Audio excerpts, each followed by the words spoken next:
Sí, la desaparición de una maestra de ese colegio, pero que pertenecía al ciclo primario y que hoy es una de las desaparecidas. Eso sí, eso en la escuela se habló de que había una maestra que se la habían llevado, que había sido, que estaría presa o algo por el estilo, pero y el colegio nunca hizo ninguna referencia a lo que pudo haber pasado o dejado de pasar con ella. Y pertenecía al ciclo de la tarde, que era la primaria, y yo iba a la mañana. Tampoco había tenido nunca un contacto directo con ella. ¿No había una certeza de qué era lo que le había pasado a esa maestra? Consideraba que podría haber sido detenida, nada más. Hoy es una desaparecida. Claro. Y su fotografía y su nombre está presente en salones de la memoria de Mar del Plata. Hay aulas de colegios que llevan su nombre, por ejemplo. Pero no, el colegio nunca planteó una opinión al respecto. ¿Como estudiantes tenían alguna certeza o alguna idea de que había libros prohibidos, que se estaba llevando adelante alguna censura? Fue un poco extraño, un poco ambiguo, porque por ejemplo a mí me tocó en lengua y literatura tener un profesor que hoy lo considero que fue el mejor profesor que tuve de la secundaria, que además de ser profesor de lengua y literatura y ser un profesor reconocido de Mar del Plata y dar en ámbitos de educación superior, también era profesor de teatro y muy conocido en Mar del Plata, y él se encargaba de hacernos leer una literatura más abierta a lo que los programas por lo general daban. O sea, yo en lengua y literatura también siempre fui bueno, y por lo general teníamos un programa de autores clásicos y todos los españoles y todo ese tipo de cuestiones, Garcilaso, Calderón, el Niño Cid, lo que se te ocurra, que yo los consumía placenteramente porque la lectura me encantaba. Pero este profesor, por ejemplo, fue el que me hizo leer sobre Tumbas, el que me hizo leer Cortázar, el que me hizo leer Crónicas Marcianas, el que me hizo leer Fahrenheit, el que me planteó un montón de lecturas interesantísimas cuando yo tenía 13, 14, 15 años. Y que además él me decía, ¿está leyendo el libro que le recomendé? Sí, lo estoy leyendo. ¿Y en qué parte va? ¿Y qué le parece? Y ya llegó a tal, y me iba como incentivando, y de alguna manera el deseo y el conocimiento de autores importantes de la literatura, que también me encanta, hoy me doy cuenta que me lo planteó él. En mi casa no existía una biblioteca, no había acceso a una biblioteca. Por lo que me contaste recién, parecería que a tus 13, 14 años era el tercer gobierno de Perón. ¿No? Claro, sí, claro. Del 14, 15, 16, claro. En esa edad, pero ese profesor lo tuve de los 14 en adelante. Pero en lo cotidiano de la escuela, ¿no? Ya durante la dictadura, ¿se comentaba en algún lugar que se estaban prohibiendo libros, canciones? No. Un hermetismo total. Para nada, en absoluto. Y la escuela tenía esa formalidad que nada salía del manual. Claro. Se usaban libros grandes, gordos, importantes, pero se iban siguiendo las hojas y los capítulos del libro, y no había una búsqueda o un interés por plantear una lectura paralela u otro autor. Nada, era memorístico y nada más que eso. Sí. Y en esas materias que serían educación cívica, ¿no? de infundir los valores, existía, se llamaba ERSA, de la realidad social argentina, que planteaba las responsabilidades como ciudadano, el valor, la moral, los símbolos patrios, el respeto y demás.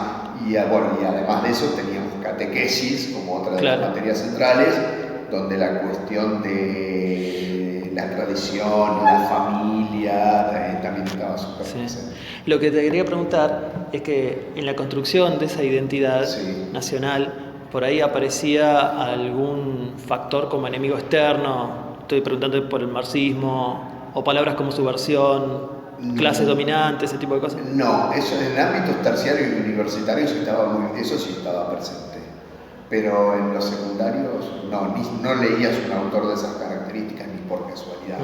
ni de casualidad, ni era mencionado por un docente. Ni siquiera aparecía como enemigo, ¿no? No, sí. No. Eso es contra lo que estamos luchando. Claro, no.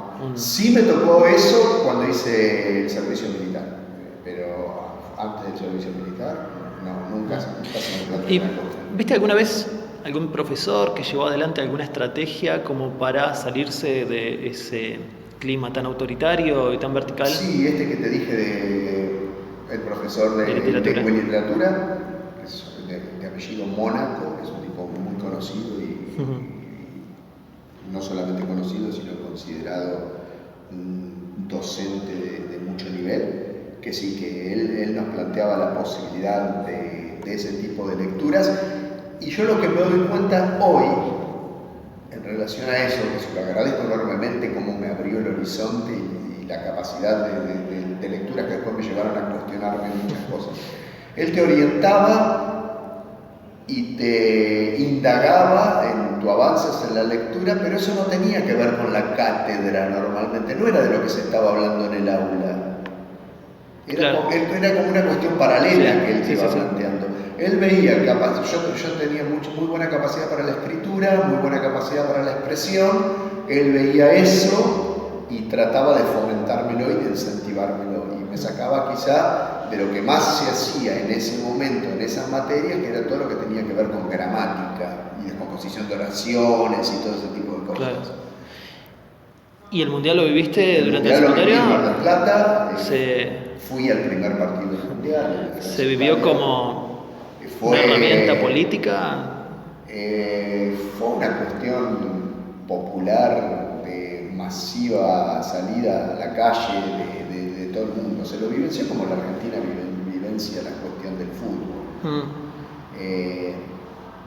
Como una posibilidad y una capacidad seguramente de festejar en un momento donde para hacer una fiesta o una reunión había que pedir un permiso, donde había toque de queda y no se podía estar en grupos en la calle, y ese era un momento en que todo el mundo estaba en la calle y en el que todo el mundo festejaba, y era una cuestión futbolera y no había mucha presión ni mucha prohibición sobre eso, y creo que medianamente de esa es la forma en la que el grueso de la gente lo vivió.